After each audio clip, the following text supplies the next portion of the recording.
Assalamualaikum warahmatullahi wabarakatuh. Kami dari kelompok 19 ingin mempresentasikan materi dengan berjudul Perkembangan Teori Siklus Bisnis. Dari kelompok 19 ada 3 orang. Yang pertama adalah saya, Akbar Raja Utama. Yang kedua ada Solahuddin Adi Nugroho. Yang ketiga ada Muhammad Farhan. Nah, teori siklus bisnis real ini akan dijelaskan 4 poin. Yang pertama, interpretasi pasar tenaga kerja. Yang kedua, pentingnya guncangan teknologi. Yang ketiga, netralitas uang. Yang keempat, fleksibilitas upah dan harga. Masuk ke poin pertama, yaitu interpretasi pasar tenaga kerja. Teori siklus bisnis real menekankan ide bahwa kuantitas tenaga kerja yang ditawarkan pada waktu tertentu bergantung pada insentif yang diterima pekerja. Keinginan merealokasi jam kerja disebut substitusi tenaga kerja antar waktu atau intertemporal substitution of labor. Jadi ide ini tuh menekankan banyak atau enggaknya tenaga kerja yang akan ditawarkan itu tergantung pada insentif. Insentif itu adalah kompensasi yang diberikan oleh perusahaan kepada karyawan. Nah, di sini tuh ada rumus upah relatif antar waktu, yaitu 1 plus R dikali W1 dibagi W2.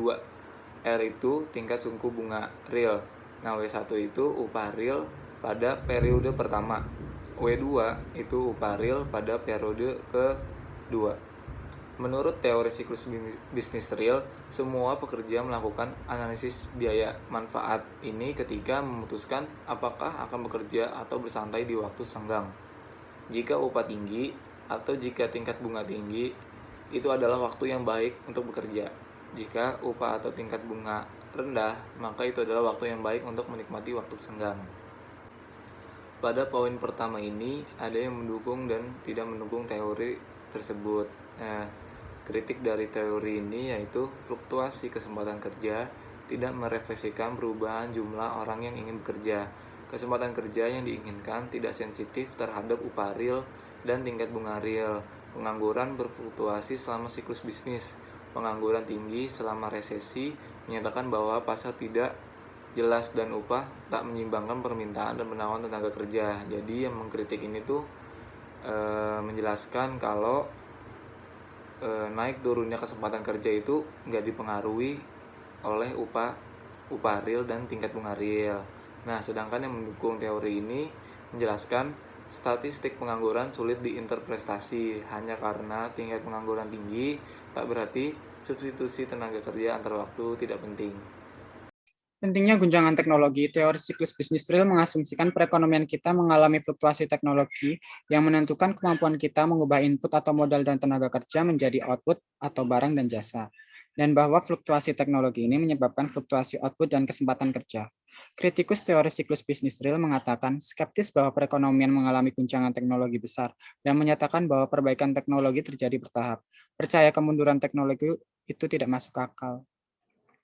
Pendukung teori ini menjawab, memandang guncangan teknologi secara luas, percaya peristiwa meskipun bukan teknologi memiliki dampak serupa pada perekonomian. Misal, cuaca, peraturan harga minyak. Netralisasi uang.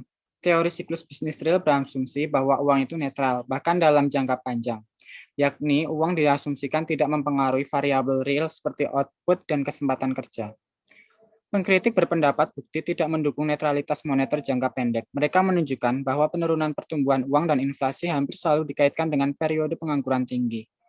Pendukung teori ini berpendapat pengkritik mereka dibingungkan oleh arah sebab akibat antara uang dan output.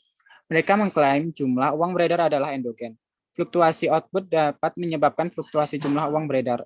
Contohnya ketika Y naik karena guncangan teknologi. Kuantitas uang yang diminta meningkat. Fed bisa meningkatkan jumlah uang beredar untuk mengakomodasi permintaan yang lebih besar. Ini memberi ilusi netralitas non-uang. Fleksibilitas upah dan harga. Pendukung teori siklus bisnis real percaya asumsi harga fleksibel adalah superior secara metodologis terhadap asumsi harga kaku. Pengkritik menunjukkan bahwa upah dan harga tidak fleksibel. Mereka percaya bahwa ketidakfleksibelan ini menjelaskan baik keberadaan pengangguran dan ketidaknetralan uang. Untuk menjelaskan mengapa harga kaku, mereka mengandalkan berbagai teori Keynesian baru yang kita diskusikan berikut. Perekonomian Keynesian baru. Sebagian besar ekonom skeptis terhadap teori siklus bisnis real dan percaya bahwa fluktuasi jangka pendek output dan kesempatan kerja merepresentasikan penyimpangan dari tingkat alami variabel-variabel ini. Mereka berpikir bahwa penyimpangan ini terjadi karena upah dan harga lambat menyesuaikan terhadap perubahan kondisi ekonomi.